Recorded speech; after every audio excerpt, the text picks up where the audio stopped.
Hey guys, so today is a super exciting video. I'm going to be sharing with you my thoughts, also some swatches and some possible dupes for the new Pat McGrath palette. This guy is limited edition. It's the Mothership No. 4 Decadence palette. This is the outer box. Now you guys know I have loved and abused my 3 other Pat McGrath palettes. Favorites for 2017. So phenomenal. And the packaging of the actual palette is exactly the same as those other ones. The only thing I have to say about the outer box, I've kept all of the outer boxes because I think they're just cool. This one I think is a lot less artistic. A little bit gaudy, possibly, but that's just a personal preference thing. I'm still gonna keep it and display it, but I'm not as big a fan of the boxes as the other one, but that's not that big of a deal. Now everything else is the same. It comes with a slip with the ingredients on the back and the names of the eyeshadows, and the actual packaging is beautiful, super weighted, the most luxurious packaging that I've encountered, and the mirror is beveled and everything, super beautiful. It comes with a total net weight of 20 grams or 0.7 ounces. There are 10 eyeshadows just like the other ones.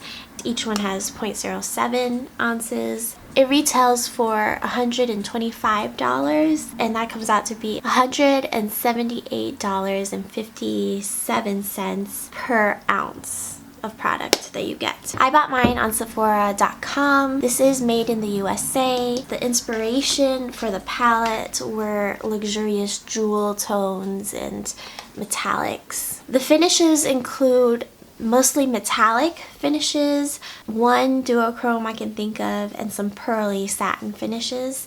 On Pat McGrath's website, she recommends using your fingers to build up intensity or blend with a brush, and both work beautifully, as you'll be able to see in the swatches. Now, I do definitely recommend this palette if you are a fan of the shades.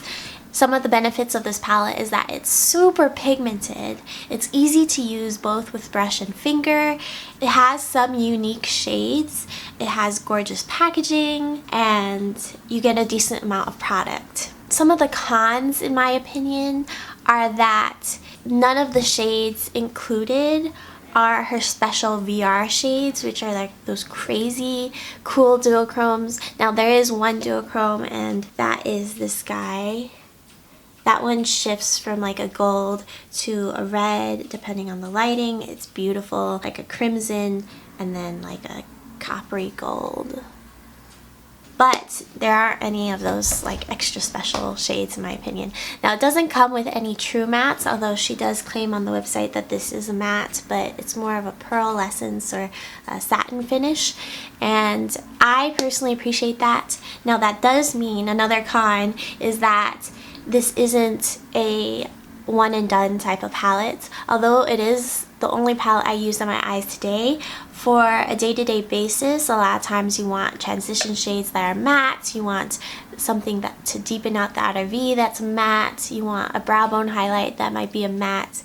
You might want mattes, and you might want neutral tones. This is more of a extra special palette, the palette that you bring out for that special lid shade or that special pop. There aren't so many anchor shades.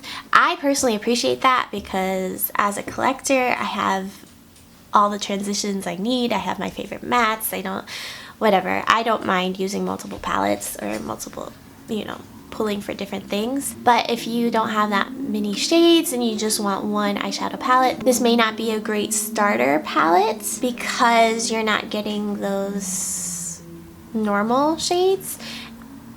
Again, that could be a pro or con depending on your own collection and what you are looking for. But I personally really love the fact that they're all shiny, all high intensity, super pigmented, and beautiful shades. The other con I can think of is that this is a bit more dupeable than her other palettes.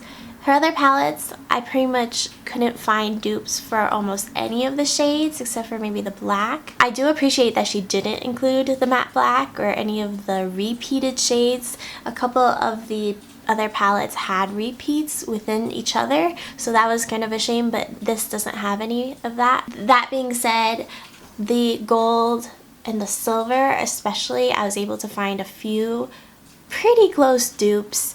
A few of these I couldn't find anything in my collection that was anywhere similar, so that was kind of impressive.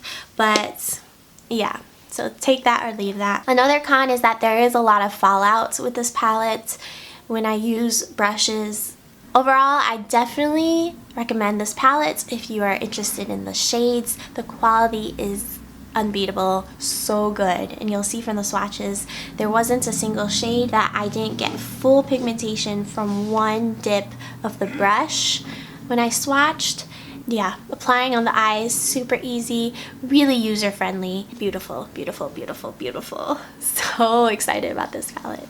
You'll see more tutorials from me using this palette. I'm going to use my e.l.f. eyeshadow C brush and go into Sinful, one of my favorite shades in this palette. It's hard for me to choose just one favorite. This one is just super unique. I couldn't find anything in my collection close to it. It's a shade I always wanted to have, a light gold. Such reflect to it. I mean, come on. This is insanity. Look at that pigmentation.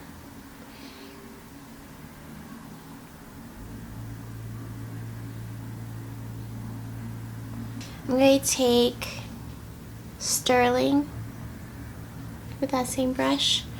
I'm going to put that in the inner corner, overlapping the gold, letting them fade together.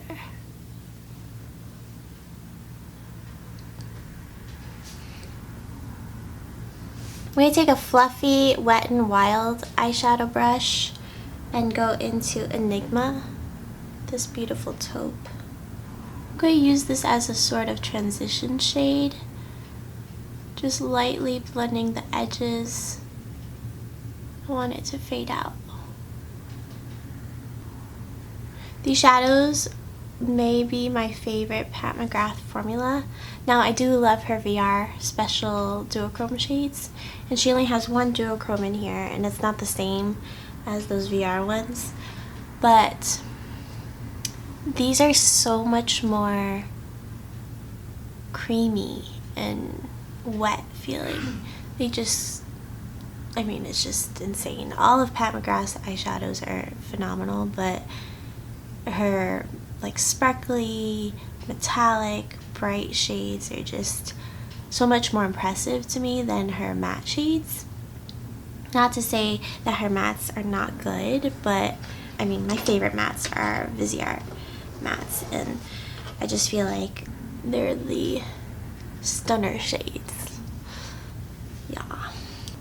I'm going to take the e.l.f. brush again, go back into Enigma, the taupe. We're going to start to bring that shadow down onto the lower lash line. And then, of course, Sinful, connecting the inner corner to the outer shade, creating sort of a masked eye look. Okay, so pretty happy leaving it there. So I hope that this review and swatch video was helpful to you. If you have any questions, feel free to leave them in the comment section down below. I hope you have a wonderful rest of your day, and I will catch you in my next one. Bye, guys.